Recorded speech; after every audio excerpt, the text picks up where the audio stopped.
Hello and good evening, everybody. 2-5 is here. Sports Reports is ordered. Rest in peace, Mr. Dick Buckus.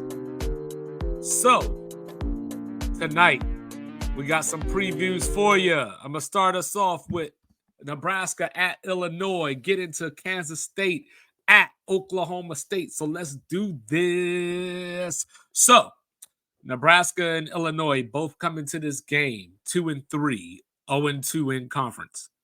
But is their season over? Can the winner of this salvage a bad start to the season? I would say yes, looking at it logically, but probably no practically. But when you share a division with Minnesota, Northwestern, Iowa, Purdue, you might have a chance to climb back up into the standings and maybe finish second. Like, I have Wisconsin winning the division, but Minnesota's already lost to Northwestern. You know, we already seen Purdue smack Illinois around. You know, Iowa still can't score, and Cade McNamara is out for the season. So this game could end up being a big game. Now, Jeff Sims, is he back or is he not? He's been practicing a little bit. From what I was reading from Marcus Satterfield, the offensive coordinator at Nebraska, it doesn't sound like he's 100% just yet. So I'm expecting to see Heinrich Harburg taking over. You know, he's completing 52.8% of his passes, 4 touchdowns and an interception. So looking at him against Michigan, obviously it didn't go so well, 45-7. Michigan walked into Lincoln Memorial Stadium and bust Nebraska up.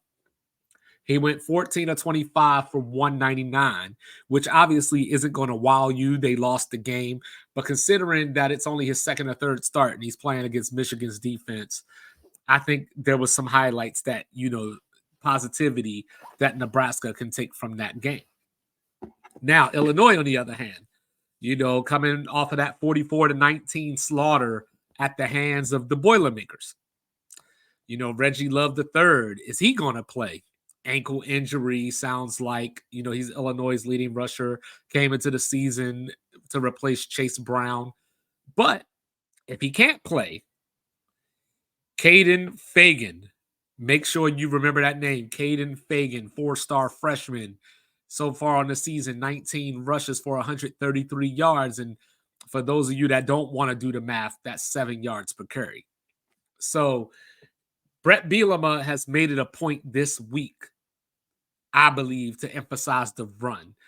Illinois has not looked like a Brett Bielema team this year. They've been throwing the ball all around the yard, and Luke Altmaier will make the big mistake. So I think Illinois is going to go to more of a ground and pound type game. I like the under in this game for that reason. You know, so let's get that out the way first and foremost. So why? Beyond what I just said, you know, Nebraska has only made it to the red zone 12 times this season. That's not a recipe for success, needless to say. You know, they are 14th in rushing this year and 15th against the rush. So if there's been any strength to the team, they've been able to run the ball. They've been able to stop the run. In college football, that takes you a long way because when you're playing against an offense like Illinois, you can keep them behind the chains. You know, your 2nd and 9 becomes 3rd and 7, so on and so forth, versus having your opponent in a 3rd and 3 or so. So I think Nebraska has that strength going for them. We'll have to see how it goes with Illinois actually trying to run the ball, as I said. Now, Illinois' weak spot is the secondary. You know, they lost Devon Witherspoon to the NFL draft. We saw what he did on Monday Night Football the other day. But they have no excuse to be 86th against the pass. The good news for them is that Nebraska is 125th in the nation in passing. So their weakness may not be able to be exposed. And even if Jeff Sims were to play, you know, we've seen him this season, and needless to say, like, I wish Matt Rule can check the return policy on that one, you know. But yeah, this is going to be a low-scoring game. Altmaier has completed 65% of his passes, but 5 touchdowns and 7 interceptions. So that's not a winning formula. Both teams turned the ball over.